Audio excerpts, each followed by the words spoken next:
When any group of people in history have been beset with difficulties, how have they reacted? And those individuals that put those difficulties upon them, what's the reason behind it? What's the basis for it? What's the intent and what's the purpose? For the time we have together this week, I want to talk about the events that unfold in the beginning of the book of Exodus. And the narrative that you read in those opening chapters, the nation of Israel, as it were, has been growing over the years since Joseph brought all of his family and everything they possessed to take up residence in the northern part of Egypt.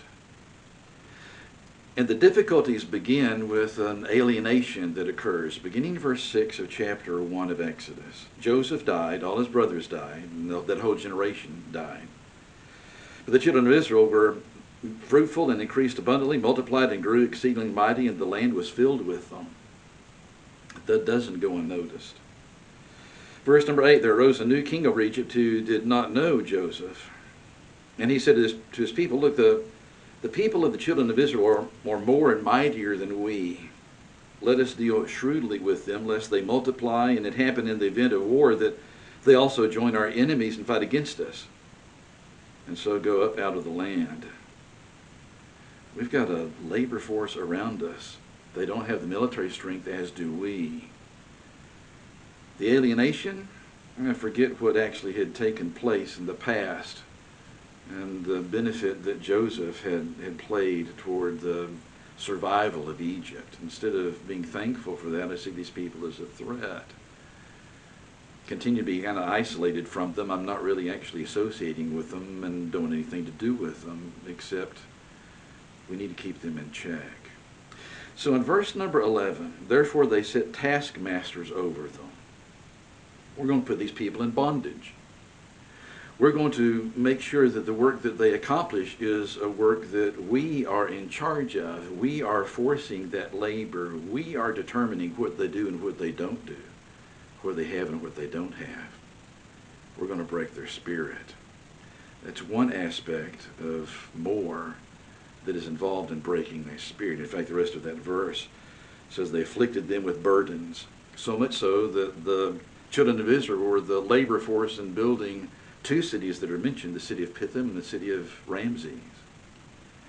Want to break their spirit, make them believe that they cannot function without us. They're at our mercy.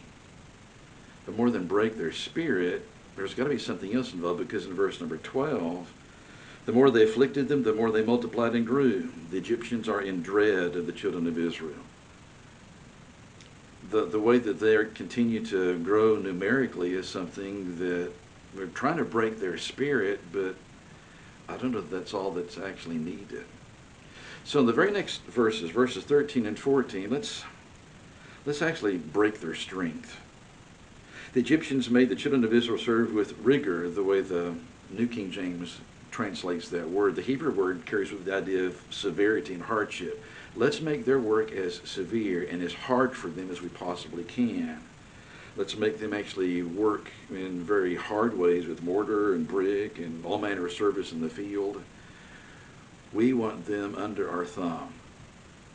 We do not want them getting the idea that they can survive on their own.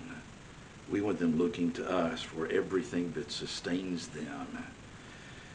And in return, we'll allow them to survive. We'll make their life miserable with the hardship in which we place them or place upon them.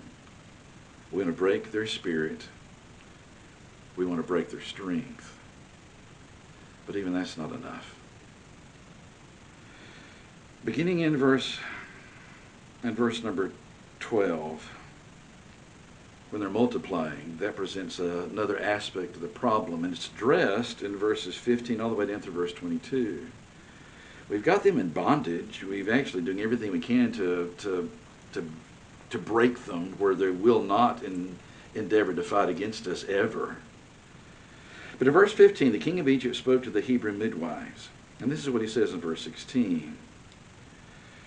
When a son is born to the Israelites, if it is a son, then you shall kill him. If it's a daughter, she shall live. Verse 22, he mentions the same thing again. Every son who is born you shall cast into the river. Every daughter you shall save alive.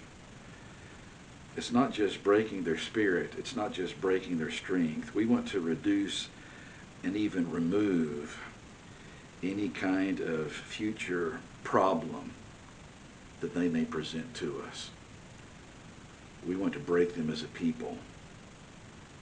The idea of eradicating an entire nation piece by piece is something that's involved. Dealing with difficulties, and you start seeing individuals that are subjugating others, individuals that are inflicting different kind of limitations and restrictions upon other ethnic groups in the book of Exodus, the Egyptians over the children of Israel. So much so that the desire is we don't want them leaving. We don't want them thinking for themselves.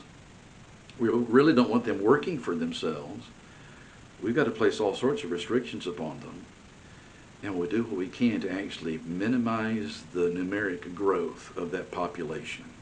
We'll get rid of a lot of the children that would be born to that particular ethnic group. Sound familiar? You can look through history and you see every one of these items by unscrupulous individuals that are thirsty for power, unleashing their power upon others in these kind of horrible ways. But it's not just in history.